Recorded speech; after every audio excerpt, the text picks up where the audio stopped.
Country blokes chewing the fat. Listen.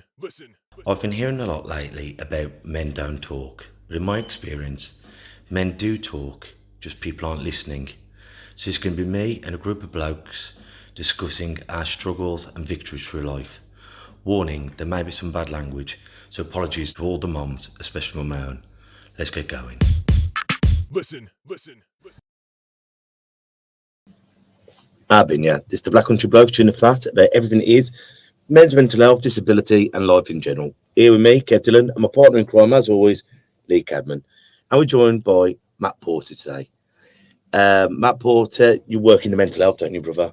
Yeah, and you've got some very exciting stuff coming up, setting up his own C.I.C, but we're going to go into that and so much more after our gratitude list.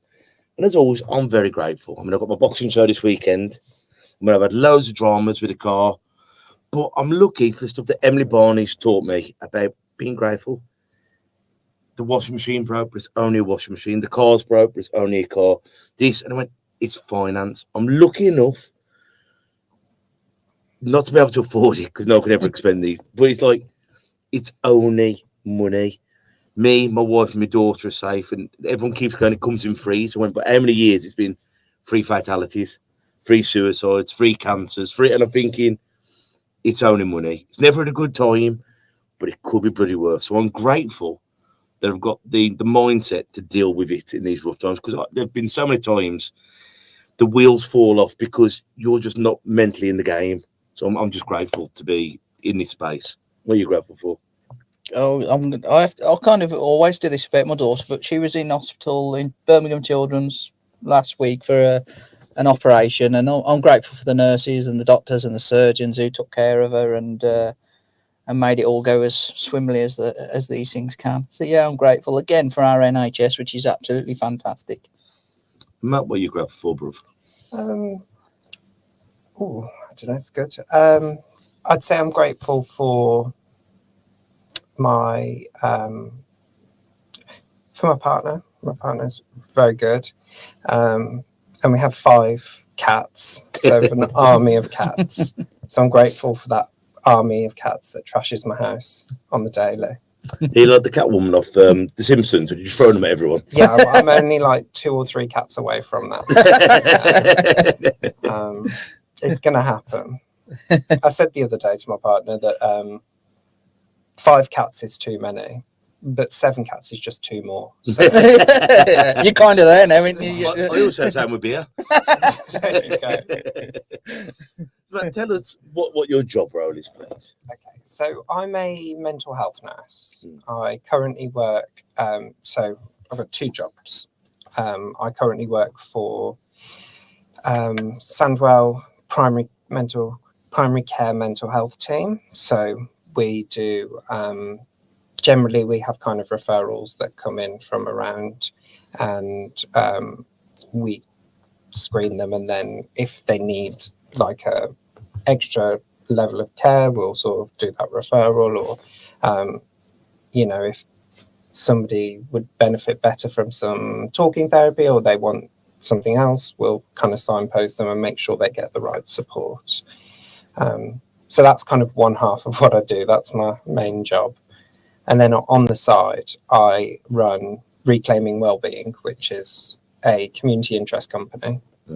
And we do like mental health education, workshops, treatment, and that's pretty much all ages. So I've got like teenagers who we do kind of groups, and we go around schools, and then adults. We're just about to start 4 adult groups this summer. Do you think, look, because me and him been talking about this for years, more we can get to them young, as in like talking about the feelings, say like even like primary school level, like so you've got like a school counsellor, and you've got like, Kev, why are you hitting? Is it because you're seeing your parents hitting people? Is it because you're angry? Is it because you're frustrated? Or I think more we can get children to identify with their feelings, and then not only to identify with their feelings, but like to be more empathetic towards other people's feelings. So I think a lot of times we get to adulthood, and I've spent 25, 35, 45 years just being angry Mhm. and not even realizing why I've been angry. Or children are more anxious now than they ever have been, and it's like so and so is having panic attacks at 12. I'm thinking, why are children having panic Mhm. attacks? Obviously, you get nervous. Some kids are more frightened or squirmish or than others, but I'm thinking, why are children having full-blown anxiety attacks? Do you feel like this? Yeah, no, definitely. I think that it's really difficult because all of the evidence out there says that the younger people access mental health support, the younger they learn about emotions, the younger they tackle these things, the better the outcomes are. Mm. But the problem comes because everything ultimately everywhere kind of boils down to money or funding. And Doesn't it drive you mad that in the UK in 2025 we're saying that? yeah, it's wild. But how, I guess, how do you prove preventative work in order to get funding? It takes that 25, 30 years to have proof. But well, I don't know, does it? Well, I think that's think 25 most years. people with common sense actually realise this was. So do you need to prove it, or do you just need to go with your common sense? Well, common sense is one thing, but it's not that common, is it? It's But if you look, because we haven't had funding for the last 25 years, yeah. look at the state of childhood and crime, and society has seemed to have crumbled in because there isn't where children could be children and teenagers could be children. You know, it's we've got that thing of so much underfunding. You're going, I remember when you have a knife crime, it'd be everywhere, it'd be on ITV, BBC, going, oh my God, someone's been stabbed. No, it's a daily occurrence. Yeah, no, it's just Tuesday. Yeah, it's just one of them. And the same like with the cocaine epidemic and the drug epidemic. And you're thinking, it's everywhere because there isn't places where people can avoid it. Does that make sense? Like the boxing gyms and the dojos and the youth clubs. the I youth remember when we clubs. were young, there were 3-4 youth clubs around this area, and I couldn't name one then. But there's just somewhere for you to go. Mm. And devil makes work of hard land. So you just fill your time with substance abuse or internet abuse or pornography abuse, whatever it is, because it's just everything's at fingertip. Did you know what I'm trying to So say? you've got access to it, you know, and before again, you know, I think even though I'm, you know, I don't think I'm that old, but I grew up in kind of the early 90s, and you know, if you wanted things like that, you would have to go out and seek it. Yeah. Well, now with your smartphone, you've got access to absolutely everything that you could possibly, you know, want. That isn't always good for you. And I don't think the human brain is designed for it. You know, because sometimes you're sat there, like you, your partner, looking at your devices while the telly's on, and there's so much noise and information coming in. And obviously our conscious brain, like if I said, by the way, I'm actually a hippopotamus, your conscious goes, what a load of plot. But your subconscious is just absorbing all this stuff that's coming at us from all angles. And every moment, like back in the day, we just sit there being bored, looking at the window, staring at our feet. Now we look at a device. Yeah. And I think it's just too much. I think so. I agree. And I think as well, when you think about it, you would have, in order to get the news or to find out what about the knife crime that you sort of mentioned, you would read about it. Well, now you get a notification and it's constantly streamed at you, and then you go on social media and then there's an advert and then you're scrolling along and you know, we only have to I mean, you can literally go on social media and watch videos of like bombs being dropped on things and people dying. It's right there. And I don't think that's good for anybody, adults or young. I mean, my son, who's well, since he's 13 now, but since he's been 11, I think he had his phone, but he'll come to me now and speak about the Russian war. And I thought, well, when I was that age, that was no concern to me. Obviously, Russia warning, but any kind of war, I was probably oblivious to it at that age. You know, and I'm not sure it's. It's good that it's good in the sense that he understands that kind of thing happens in some ways, but then do you need to have that on your mind where it's saying that England is going to be or UK is going to be the next one bombed, and you know, you don't need that kind of on your mind. But we had 4 channels, and the news would come on 3 times a day. And if it was the Iraq War, it would be like, or the Gulf War, can you leave the room? And that would, that would be your thing, wouldn't it? You'd like, leave the room. Well, you weren't that interested in it, to be quite honest, No. either, because you was more worried about going to play football or go outside or do whatever you were doing. And have you seen like a massive? Do you do the crisis team? So I've done work in crisis, yeah. And have you seen like a massive influx of like, I know because mental health affects everybody, but all of a sudden, what I've heard is it's really impacting the very young and the very elderly. Yeah, the very elderly. So when they, we got the very elderly happening quite a lot. I mean, when we look at people who've ended their own life, and you've got the age range, the demographic. So generally, you've got the people in their 30s and things, and then after that, the largest group of people doing that then is people who are over the age of 65. With your CIC, are you supporting up to that age? You've seen that kind of age come through your CIC as well? Anyone can come through, to join into our groups of that age, and we want to reach out to people of that age at some point, because where I live currently, it's sort of an old coal mining town, sort of on the outskirts of Tamworth. And when we did research into when we were setting the CIC up, we had a lot of feedback coming back from people 55 and over, talking about that the main issue that they're facing these days is loneliness.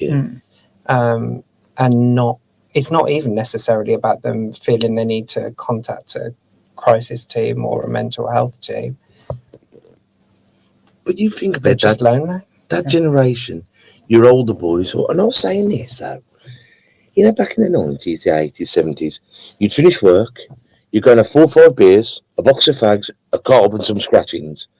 But you could afford that. If you're thinking there, 5 points and a box of fags, that's like 50 quid every day. But that was, and I'm not advocating for 4 or 5 points every day and a box of fags, but you'd go, you would see your mates, whether you're a copper, a fireman, seeing the most atrocious things, or if you're a bricklayer or a spider, but you'd unwind, having a chat, having a mingle, then going home.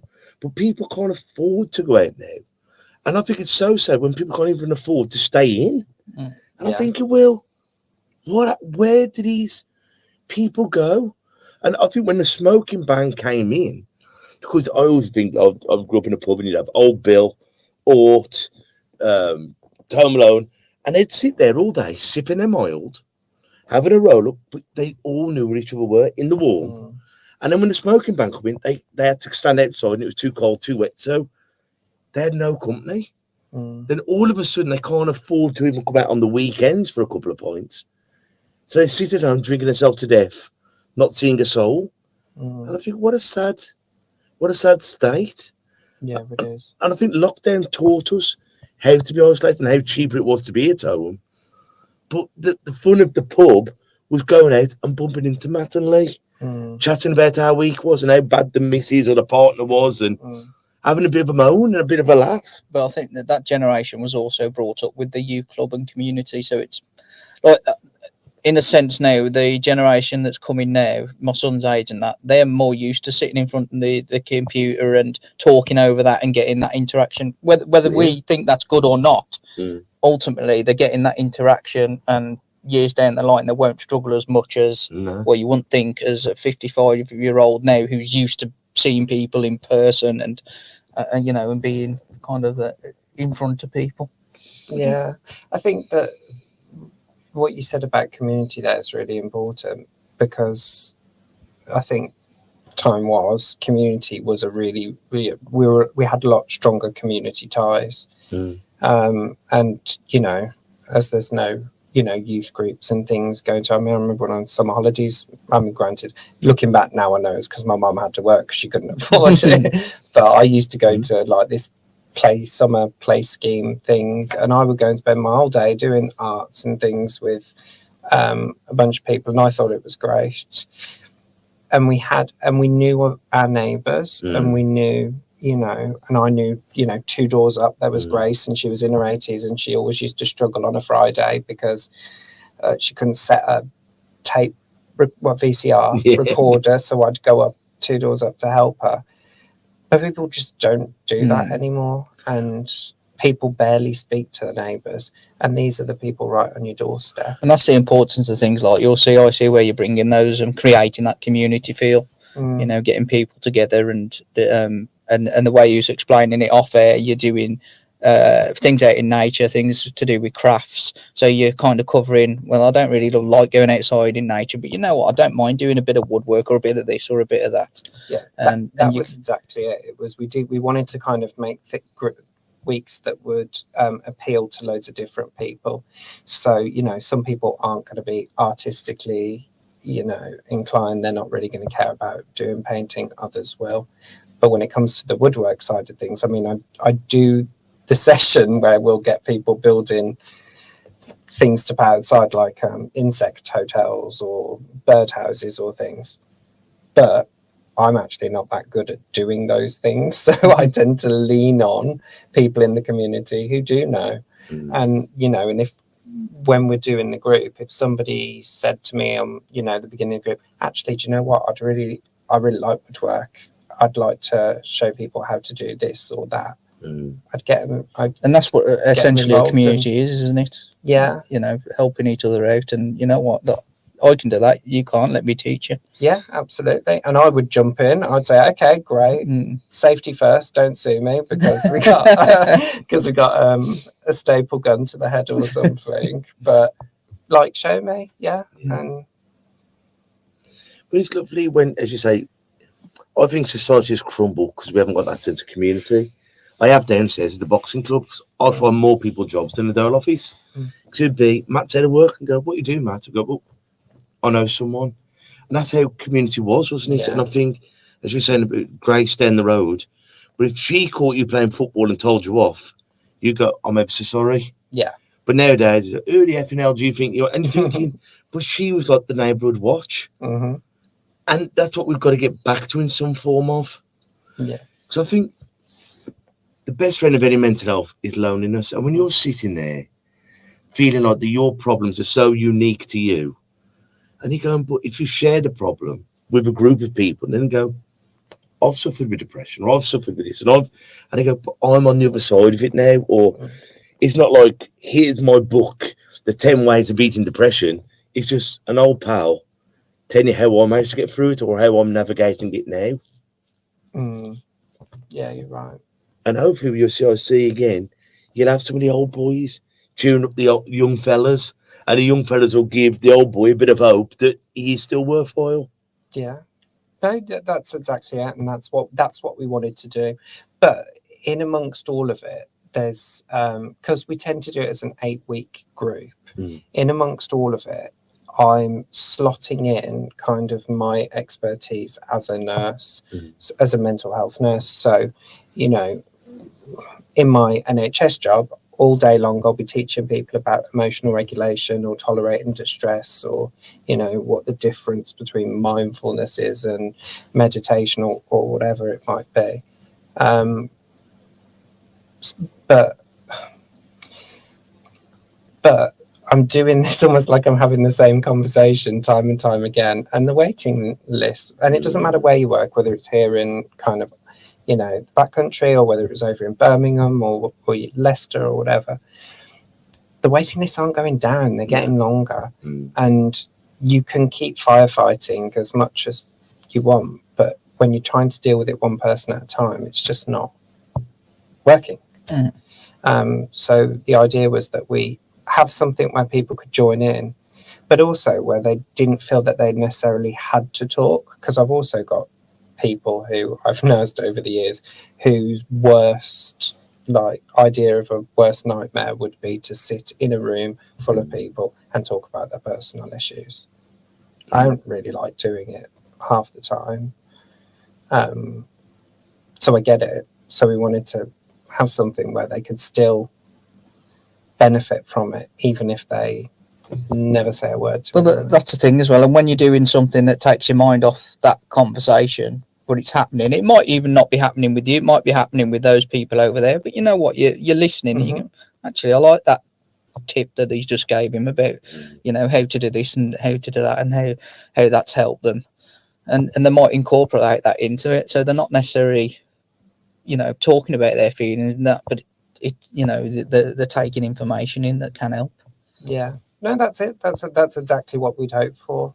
And it works. You know, we've done this group a few times in schools, and we've just had some national lottery funding so that we can provide it to adults free of charge.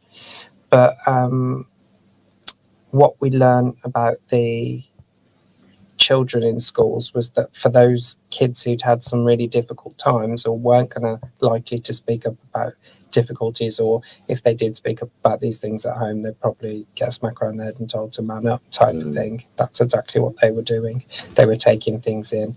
They were just sort of learning in the background. And whenever we did feedback forms, they'd always be the kids that really surprise you in what they would say they've kind of taken from the sessions. I bet you can, with the children as well, you can kind of angle the task that they're doing, whether it be crafts or whatever, round feelings. Whereas you're not, that'd be harder to do with adults because they can see what's happening basically. Whereas children, actually, let's do a drawing of how you feel right now, you know, or let's do a drawing of things like along that line where you can get gauge there where they're at. Yeah, I think so. I think you're right. You can probably do stuff like that. But I think for the adults, one of the things I think that they take from it that the young people don't, and it's coming back to that sense of community again. But on week 6 of the group, I think it is, we do a session on connecting with the greater good, and that involves where we make up like gift packages that are then donated to a local charity, and each group, each kind of cohort of people that we have, they choose the charity at the start of the group. So we did one for Birmingham's Women's Shelter, and then the kids at the school that we were just at over in Cozhill, they chose Father Hudson's, which they've and they do they have like children's homes, but they also have like homelessness stuff. So they made up gift packages to donate, and the idea is actually helping them find a bit of purpose or to feel like they've made a difference or done some good for someone else. There's a lot of strength in doing that as well, isn't it? Making you feel like you've made a difference to other people, and a lot of pride within it. Yeah, and the idea was that it just sparks something in people that sort of sows a seed and gets them thinking. And the thing I love about that group is we always say, do not spend any money. So we take sort of donations in to make the gift parcels up, but most of the time we'll pay for it from our business, and then we just get extra bits donated on top. But I always say to the people in the group, do not spend any money on it. Go out into your community, put something out on Facebook, say you're doing a collection, connect with the people around you, and see, because that also, they start to see the good in people. Yeah, that people will donate stuff, and you can be really cheeky as well. I said to some kids, if you want to be really cheeky, go into some shops and see if they'll donate some stuff. But you'd be really surprised. We did a charity day last year, and places were great. They donated things, and we raised quite a lot of money, which allowed us to go out and do work in an extra school. But I love that is it. We forget how kind man is. We focus so on all the bad people, but there's always a yin to the yang. If there's that many bad, there's got to be that many good. Yeah, and it's what we see in the world. So anyone who's listening to this, just try and think, he might be a knobhead next door, but on the other side, they're probably lovely. And it's what our eyes are drawn to. But you said a good couple of things there, like when you're on about what you translate from work into this. And what are some of those skills? Could you walk us through some of them, please? Yeah, so we might look at like regulating emotions, for example. But most I mean, a lot of people couldn't even tell you kind of what emotions are, why we even have them. I remember one of my first counselling sessions. The counsellor asked me how you feeling, and I couldn't answer that. It's just I could tell you what I was doing, but not how I was feeling. So I could describe physical symptoms, but I couldn't tell you actually how I was feeling. Yeah, it's quite an odd question at the time for me to answer. Yeah, people can label emotions, so they'll say anger, sadness, joy, or whatever. But actually, when it comes to, well, what is it? Why do we have them? Because if humans have evolved over thousands of years, life would be a lot easier if we didn't have them. Why do we have them? And it's getting people thinking about just the why first, what they are, learning about what they are. Because you can't ever learn to control something if you don't even know what you're facing. And then we look at sort of reasons why emotions come into place. And we look at different, trying to think how to word it.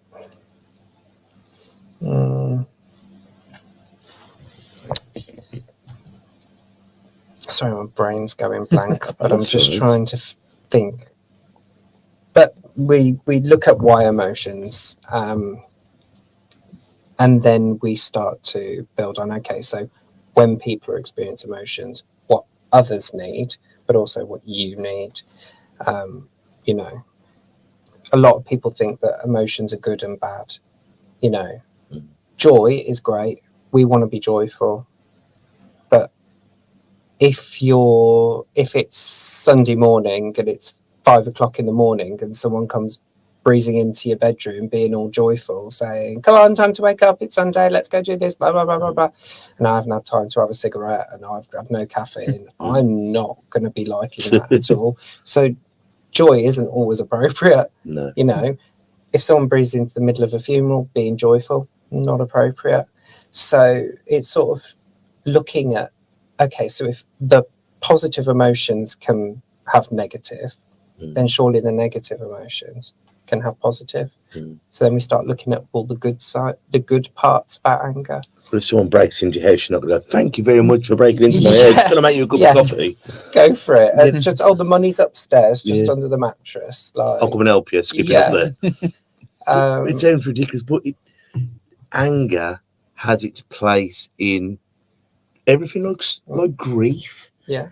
You know, I went to a funeral the other day, and a very good friend of mine, I had to do a talk. I said, how's everyone? Everyone fine? I went, you're not. Your heart's broken, and you've got to feel the sadness now. Let it wash over you. Just don't drown in it. And it's feeling those. I miss him. I'm sad. I'm also angry at him because he ended his life. And it's being at one with your emotions and just feeling it, isn't it? Because there's toxic positivity in that. I'm so happy my mum's, you know, and you're thinking, well, be sad, angry, confused, anxious, nervous, frightened, because we're human beings, aren't we?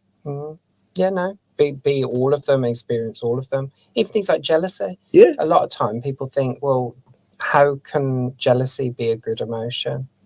But jealousy can be a really good motivator. You know, it can be something that, when used right, can be really, really beneficial in your life. Well, obviously, we don't want to be jealous. Nobody likes being jealous. It's not a great feeling. But yeah, it has its purpose, like everything. I want that car, so I can either sit here being jealous, or I can work hard to get the car. Yeah. And that's where it works in your favour, isn't it? I don't wish that, because I can't have your car, you crash it. But it's, how can I emulate your success? And that's where it's a good thing, isn't it? Yeah. No, that's exactly it. So that's what we're teaching people. We're breaking it down, and then we're teaching people things like that. And tolerating distress. So as you said, you know, feeling it and letting it wash over you, but don't drown in it type thing. But do you have a way within your CIC in those groups to get that kind of conversation going? Because again, you don't want to feel like it's a load of people sitting down just talking because they make them uncomfortable. Mm. So is there a way that you kind of, I'm just thinking for other people out there who want to broach a subject with someone about their mental health, but don't want to just go full force and kind of, because it can shut people down, can't it? You know, oh, you want to talk about mental health or your feelings, you know, well, I don't really want to do that. So is there a way that you have found that works? Well, it's difficult because in the groups, the sessions like that, I tend to do it a little bit like a classroom, like I'm teaching, because that way then we've all been students, or most of us, we've been students. We kind of slot back into that a little bit. But if I was just in a one-on-one kind of talking to someone, I don't know. Everyone's approach is different. I tend to use humour a lot. Or if I was wanting to like connect with someone in order to talk about emotions, I might just give an example of a time where I might have felt something. I don't need to divulge. I mean, especially if in my job, it's not always helpful to divulge all of your life history out there. And most people would feel uncomfortable with that. But I might, kind of give an example or just say, oh, is that something that you've experienced, or what's it been like for you? I try to keep it like I'm just chatting to someone. Half the time I'm sat on like if I'm ever in a session, I've got my feet up, I've got my drink in my hand, kind of like we've tried to create with the studio. So originally, it's just along the same principle. We had a table here, and we sat in a line at the thing, staring at this screen. And it was like a press, exactly. And I thought, we don't really want that. So we tried to relax it more. Having sofas. Try not to have the mics too near, because then you're conscious of the mic. And the reason you're sitting over that side, not only so I can see what's going on that screen, but you can't. So in the hope that it relaxes guests more, and it's the same principle, isn't it? There's no point in, again, you sitting across a table being all firm and stiff with your notes. And well, you said, it's not going to relax that person into talking, is it? No, it's not the right environment. And depending on the environment, if I was out and about in the community, if people want to vape or smoke while they're there, I don't mind that, during like a session. Whereas obviously when you're on NHS property, it's a little bit different. You can't really do that. And I think people just have to see you as a real person. And I think in crisis, sometimes, in my experience, when I've been there with my friends who are in crisis, and sometimes the people who come out haven't been fit for the job because they're not seeing a person who isn't a usual self. They're their worst self. They're frightened. They're angry. They're pacing there. And I think it's all about them trying to get someone to see them as a frightened human being who's just going, Kev, is it all right if I call you Kev, not Kevin? And just try and put that bit of ease, because you're seeing that person probably at the worst every time you'll see them. And showing them the compassion that we'd like to be seeing with ourselves.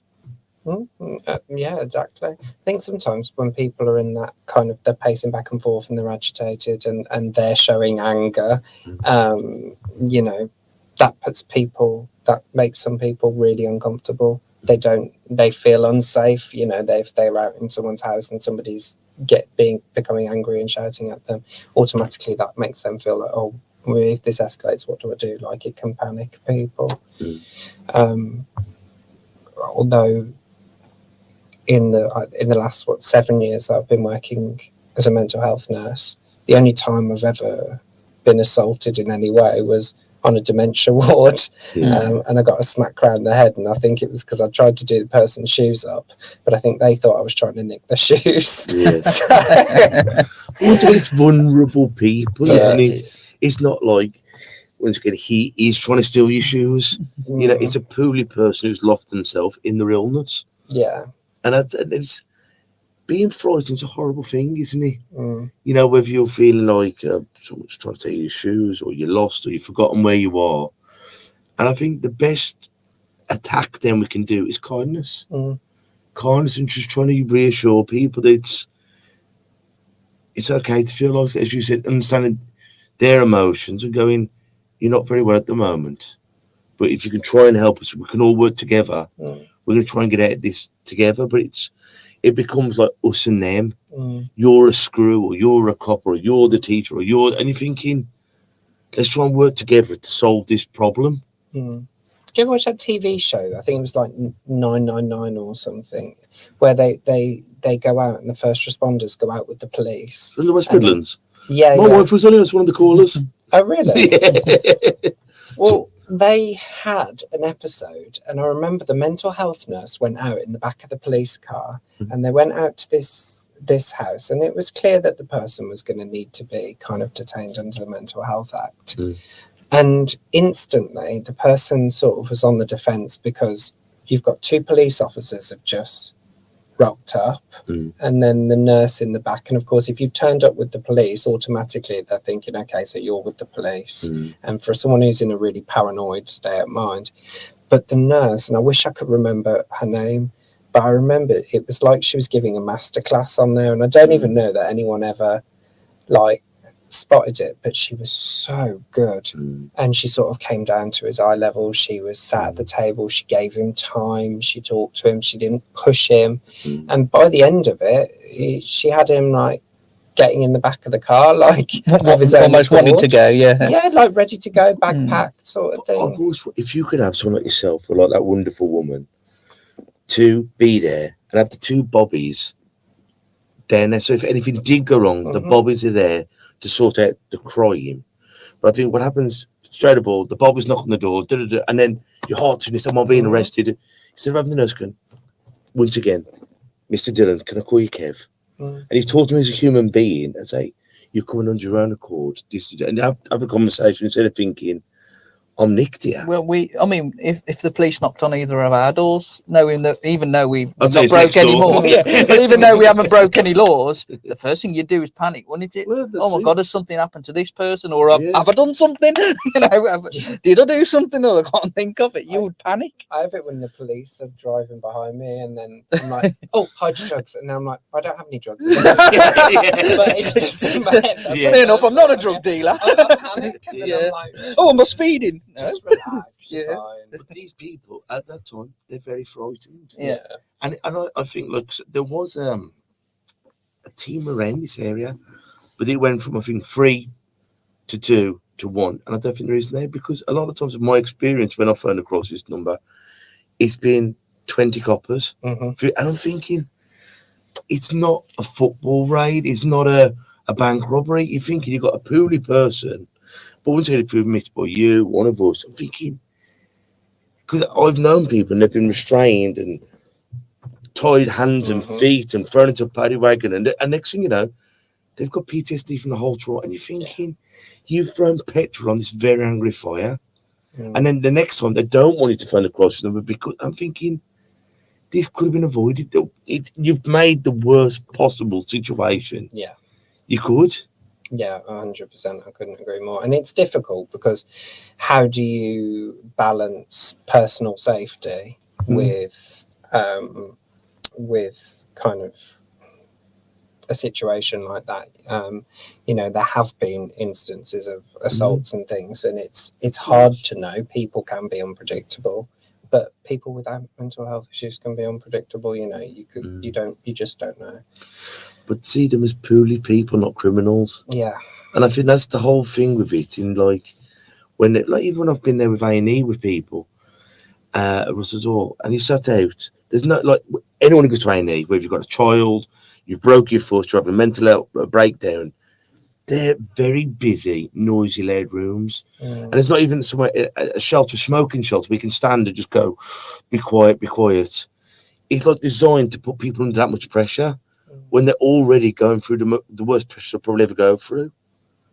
No, yeah, you're absolutely right. I think some hospitals are definitely better than others, but again, A&E is just not the best place. I mean, it's where people need to go, but it's definitely You almost not the need a right mental health environment. A&E, don't you? Kind of. Yeah, Birmingham actually, I think they had the psychiatric decisions unit, which is a lot more therapeutic than kind of going down to A&E. But again, the need, the amount of people that go through A&E on a day-to-day basis, I don't know anywhere that has that sort of setup. I mean, the thing is, we keep saying funding, but you almost need like this magic wand, don't you? To just say like, but even if you had another £1 trillion, would it go to in the trenches? And that's where it's needed at the moment, isn't it? In the trenches. Yeah, it is. I think there's people of sorry, I get brain fog every so often, so I'm trying to work through it. But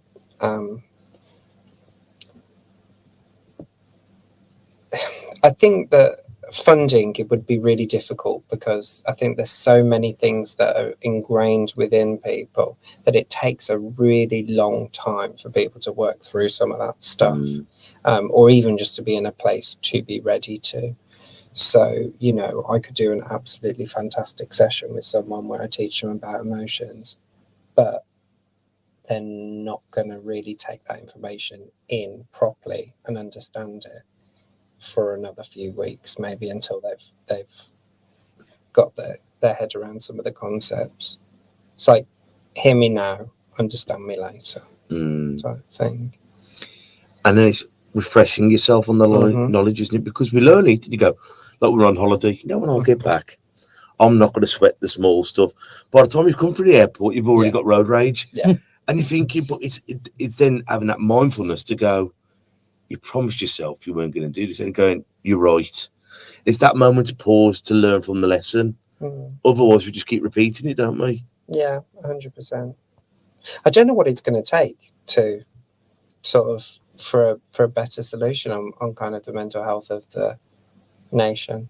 I almost think now that the full focus should be on the youth, to be quite honest. I think, not that we're lost causes, but it's the older generation. It's not a lost cause, but it's almost it's a harder fix, and it needs to. There is things that need to change, but I think the concentration fully ought to be down, starting at primary school age, in the hope that the futures will be better. And I think people have got to have education when they go into jails. And I think it's even what we do downstairs. So 16 up to 116 come and train in our community again. I think older you get, you have to fall back on what we knew, community, give like what you guys are doing, fall back on where we all have a purpose, either it's to be the teacher or to be the taught. And as you say, with the children, it's teaching them how to be more emotionally responsible and to not only understand your own feelings, but other people's feelings with empathy. So you've got two different tasks here, haven't you? Bringing up the new ones and giving us what we lack, what we were brought up with, which is a place. Yeah. Can I ask you, so obviously you do two jobs that involve mental health. Is there a reason you kind of went down that route as a job? Well, my mum's a mental health nurse. She used to work at All Saints Hospital. She was that Winson Green, was it? I think so. And I think it was obviously that was back in the 80s. It was sort of what was the old asylums, I guess, were sort of closing down, and things were moving out into community care. And she did that for 40 years. She only retired sort of last year. So I think seeing her doing that, I was always interested. And then I think I'd had a bit of we'll call it a hectic 20s, early 20s, late teens, early 20s. And I didn't allow myself any time to stop and like deal with things. And then when I finally stopped, probably about the age of 25, I was like, okay. There's something in this. And yeah, no, I think I just, I went into it. I loved it. And then at that time, my mum told me not to do it because she was getting jaded with mental health. And she was like, don't do it. Don't become a nurse. So of course, because she said don't do it, that became You had to do it. number one on the list. And then she said don't work in eating disorders. So my first job was in eating disorders. I bet your mum would be so fascinated to talk to you about like the difference between the old asylums to nowadays and see if there is any difference. I mean, you'd hope so now, wouldn't Or you? how far we have actually come. Yeah, I mean, just from what I remember, because again, there's the rules these days are very different to how the rules were back then. So I can remember there being days where I went into my mum's workplace and I remember meeting patients and things, or because we lived in the nurses' accommodation, which was on the grounds of All Saints. If I went out and played on the grass out the front, like patients would come out while they'd be on there, like walking around the grounds and things. But obviously nowadays, just not at all. You wouldn't have. I don't suppose that was a bad upbringing in some sense, that at least you were around people with mental health. Yeah. You know, Judgmental. yeah, exactly. Kind of, you just saw them as people, and whereas a lot of people now, if they saw someone in crisis, that probably the first thing, oh, he's a bit mental. Whereas you don't, you know, if you're brought up around it, you don't see it, do you? Yeah, I think so. But she. Because there were there were rules in the 80s, but very few. Very few. Like some of the stories she's told me, and I'm not going to repeat it, but some of the stories she told me, I've been like, oh my God, how do people get away with that? And you had the, you know. What, the cruelty or the funniness? No, not cruelty, no. I just things like, you know, that's something I can say that's not going to get anyone in trouble. Well, no, like I don't know some of the people specifically, but you know, back in the day, there were stories of like nurses who like, all right, you take your meds and I'll take the meds as well. Yeah. And like they take the meds with people, and just, you know, obviously you could smoke everywhere, you could smoke absolutely everywhere you wanted, and there are things that my mum sort of looked back on and went, oh no, I didn't like that. Like when she worked in what was kind of was it geriatric, was what they called it, geriatric mental health or something. You know, they used to get all the people in the morning and line them up, and they'd all go to the toilet one by one, and they'd fill in their stool charts. And like, you wouldn't think of doing that now. People go to the toilet when they want to go to the toilet. But back then it was like nurses' job was get everyone up at this time, get them to the toilet, fill in their stool charts, get them showered, get them dressed. But things have changed, and sometimes, I'm not saying that was right, but it was, sometimes we judge the past on nowadays standards, and it, you know what I mean, and we should then move forwards. Like people go, oh, we mean the boxing, it was okay back in our day. No, it wasn't. So it's up to us to teach how it should be now. And in 20 years' time, someone's going, okay, but that's outdated. Great, teach me. And that's what hopefully you guys are doing. Like, so the younger guy can educate the older guy, go, well, we don't do that now. We're allowed to. And the old guy go, but this is why we did it. And it's not to my way's right, your way's wrong. Let's have a conversation about it. Or what was it like back in the 80s when you were up a climbing frame and it was on tarmac? You went, well, we didn't have to fall off, because we did. We stayed bloody hurt. You know what I mean? That's the art of conversation and comparing, isn't it? I sometimes think about the future, and I think about when I look back in 40 years, is there going to be things that from today that I look back and go, I cannot believe I practiced like that. And I sometimes think about that a lot. But I think we're going to do that with everything. Yeah. In years to come. Yeah. Like my wife's, by now, mixed race. But I grew up going half caste or quarter caste. And it's when people go, well, that's race. I went, but when I was growing up, that's what we said. It was never been a racist term. It was. And I think you didn't mean it in a racist term either. Because I love her, I'm married to her. You know what I mean?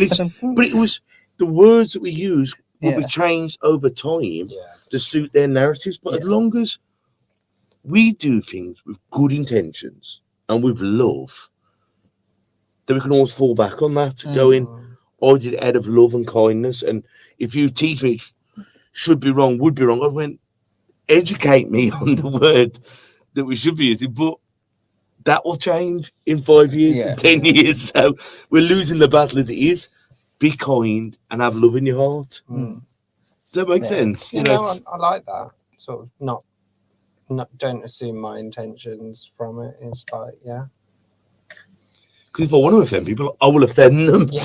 But sometimes you're going, look, are they so, you know what I mean? But, mate, it's been a pleasure getting you on. Once again, what's the name of your CIC? So we're Reclaiming Wellbeing. How can people find you, or how can they find your organisation?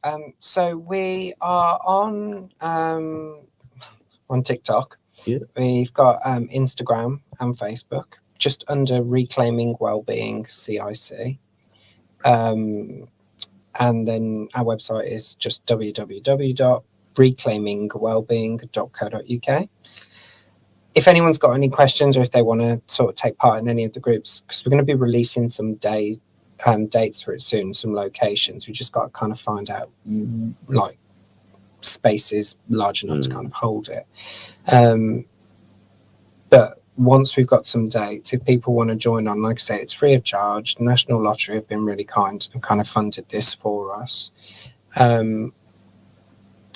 So yeah, just drop me an email. My email address is on the website. And yeah.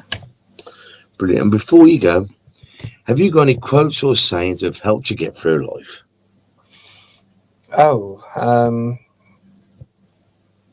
Quotes or sayings that help me get through life. Or just anything out there you think, that could help someone? It hasn't got to be even a saying. Just something, that you think might help someone or yourself. Probably I'll think of a really good one after I leave, but It's usually the way. it's usually the way. I think for me, I just, these days at least, I try to ask myself, do I need to deal with this now? And what I mean is, like, bills come in, money, things, it's all stressful. I could get myself worked up on trying to manage 100 things at once, and I've got to deal with someone's mental health crisis over here and the business here. But do I need to deal with this now? Or is this something that can wait? And I don't know if that's going to be helpful to anyone. It helps me. I give myself a bit of a break. Gives me permission to have an early night sometimes. It gives me permission to, be a bit late if I need to be. Well, Matt, once again, brother, thank you ever so much for coming Thank on. you. And guys, as always, thank you for listening. So until we see each other again, I want you all to take care of yourselves and each other. Ta-ra, bit. Listen. And that's a wrap for another show. But if there are any comments or messages that you would like us to read out for our next podcast, please be in touch. There are also lots of different organisations at the bottom of this page, and hopefully they can help you or someone you care about. Please share